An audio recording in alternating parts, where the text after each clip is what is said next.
మంత్రి కొండా సురేఖ ఓఎస్డీపై ప్రభుత్వం వేటు వేసింది.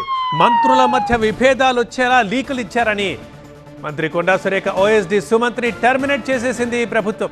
కాలుష్య నియంత్రణ మండలిలో సుమంత్ కాంట్రాక్ట్ ఉద్యోగిగా ఉన్నారు.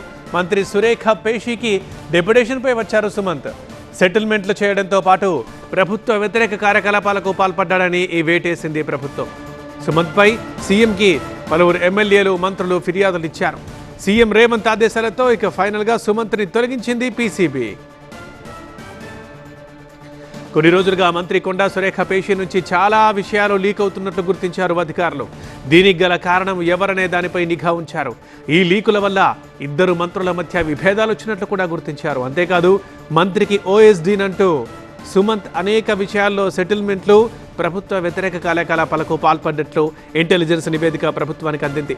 ఇన్ని తప్పులు జరుగుతున్నా ప్రవర్తన మార్చుకుంటాడని ఇన్ని రోజులు భరించారు. కానీ విషయం ముదరడంతో సుమంత్పై సీఎంకి పలువురు ఎమ్మెల్యేలు మంత్రులు కంప్లైంట్ ఇచ్చారు. దీంతో సుమంత్ని తొలగిస్తూ ఆదేశాలు ఇచ్చింది ప్రభుత్వం.